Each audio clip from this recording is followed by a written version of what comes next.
Coba jujur, kalau besok kamu tiba-tiba di PHK, nggak punya tabungan dan nggak ada income lagi, berapa lama kamu bisa hidup?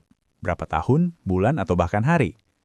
Kebanyakan orang langsung diem di sini, nggak bisa jawab, karena sebenarnya mereka sadar kalau mereka cuma ngandelin penghasilannya.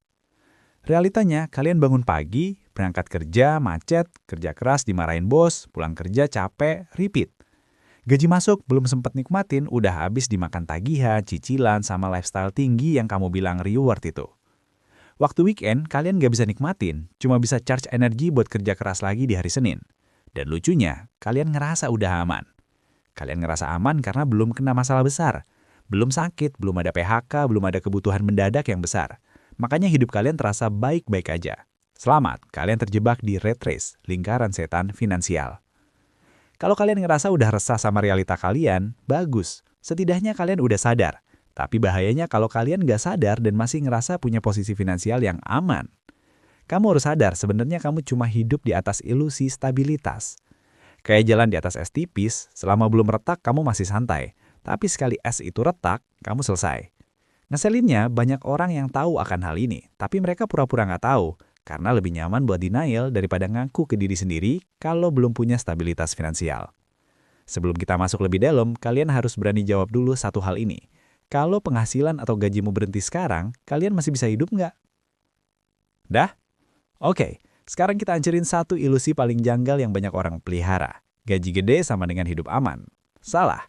Gaji gede nggak ngejamin hidupmu aman kalau kamu nggak bisa ngelola keuangan dengan baik. Apalagi gaya hidupmu malah naik seiring gajimu. Lifestyle creep.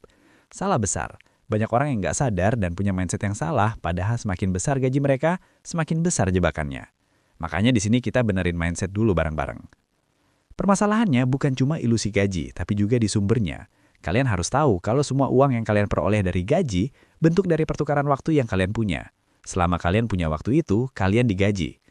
Pertanyaannya, sampai kapan kalian akan kerja buat digaji? Ketika kalian gak ada waktu atau udah gak bisa kerja, kalian gak punya penghasilan apa-apa lagi. Gak ada backup, gak ada jalan keluar, semuanya udah terlambat. Jadi jangan bangga dulu kalau gaji kalian naik, tapi tetap gak bisa ngelolanya, percuma. Banyak orang yang ngarepin naik gaji, tapi gak sadar mereka jalan di tempat. Kenapa? Karena mereka harus terus kerja seumur hidup biar ada penghasilan. Bukan berarti naik gaji itu gak penting. Justru di awal perjalanan, naik gaji itu krusial buat kehidupan finansialmu. Tanpa income yang cukup, kalian gak akan punya ruang buat nabung, investasi, atau ngembangin side hustle. Intinya bukan di naik gajinya, tapi kalau kalian berhenti di situ doang, dan setiap kenaikan gaji cuma bikin lifestyle juga ikutan naik, ya kalian buang-buang waktu. Jadi seharusnya bukan gimana caranya dapat uang lebih banyak, tapi gimana caranya dapat uang tanpa harus kerja. Nah, kalau tujuan kalian financial freedom, kalian harus ngerti dulu aturan mainnya. Tapi sebelum masuk ke pembahasan utamanya, kalian perlu tahu dua hal yang sering disamain, financial independence dengan financial freedom. Financial independence itu kondisi di mana kalian nggak perlu kerja lagi buat menuhin basic needs, karena income dari aset kalian udah nyukupin. Sedangkan financial freedom itu next levelnya. Kalian udah punya pilihan, mau lanjut kerja atau tinggal nikmatin hidup. Kalian nggak lagi mikir soal uang tiap bulan, dan uang nggak lagi jadi hal utama yang kalian kejar. Masalahnya, kebanyakan orang bahkan belum sampai di level financial independence, tapi udah mimpi buat financial freedom. Oke, sekarang kita ngomongin aturan mainnya. Di sini kita coba pakai skema level sederhana. Bagiku kita punya 3 level untuk kehidupan finansial. Level pertama, survival. Level ini kalian kerja cuma buat cari makan, mikirin gimana caranya menuhin basic needs kalian. Telat gaji dikit, panik, tabungan hampir nggak ada. Dan di level ini fokus kalian seharusnya bukan investasi buat cari passive income, tapi naikin value diri sendiri dulu, yaitu investasi leher ke atas. Kenapa? Karena income kalian akan selalu ngikutin value diri kalian. Value for money. Ingat itu. Market nggak peduli kalian butuh uang berapa dan kapan.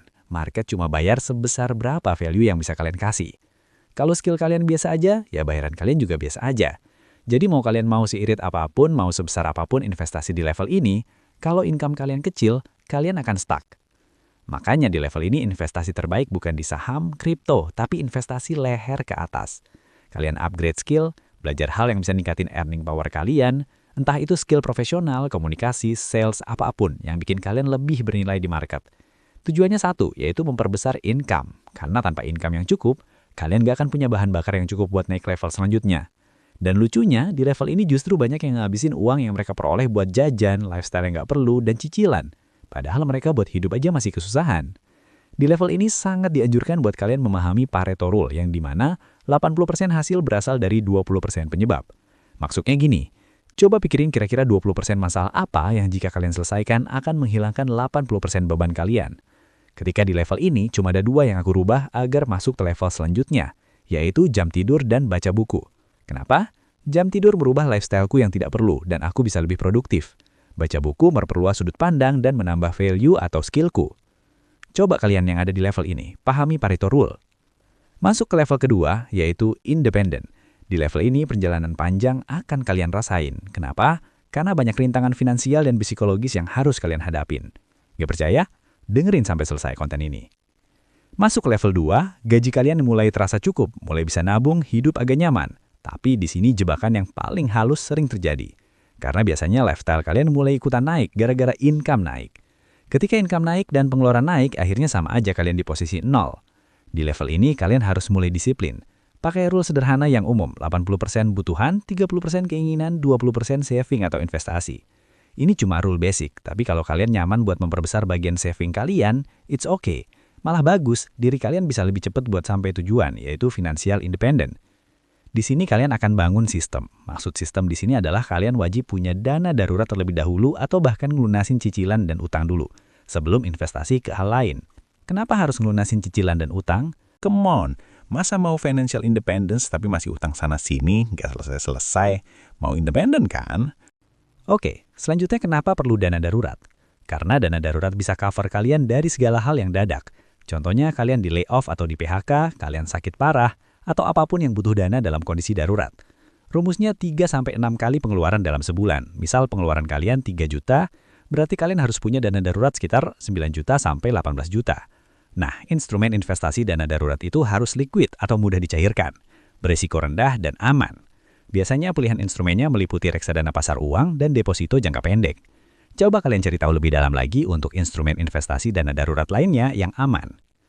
Seiring kalian ngumpulin dana darurat, jangan lupa juga untuk tetap investasi leher ke atas. Dan ketika income mulai naik lagi, usahain tetap tahan pengeluaran per bulan kalian. Basic rule kayak 50-30-20% dah gak akan berfungsi dengan baik. Lebih baik kalau kalian mulai tahu spending cap kalian per bulan. Biar ketika income mulai naik lebih besar lagi, pengeluaran kalian akan tetap sama dan bisa arahin lebih banyak ke aset. Contohnya, kalian hitung dulu pengeluaran kalian 3 juta, ya udah.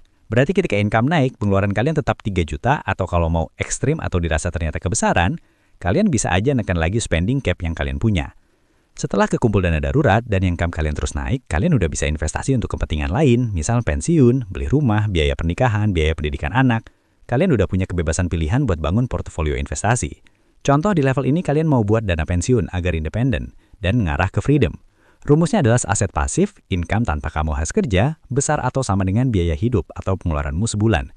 Semisal gajimu 8 juta dan pengeluaranmu 3 juta per bulan, berarti kamu perlu passive income minimal 3 juta. Simple tapi susah buat dilakuin. Di level ini kalian akan ngerasain godaan di mana-mana. Kita masuk ke level 3, yaitu freedom. Di sini kalian udah punya sistem, income tetap masuk walaupun mungkin kalian udah nggak kerja. Dan di level ini kalian udah cuma mengelola investasi kalian. Kalian nggak perlu kerja secara aktif lagi. Konsep penting lola investasi di level ini adalah 4% rule, yang intinya kalian bisa tarik sekitar 4% dari total aset kalian setiap tahun untuk hidup sampai kalian meninggal.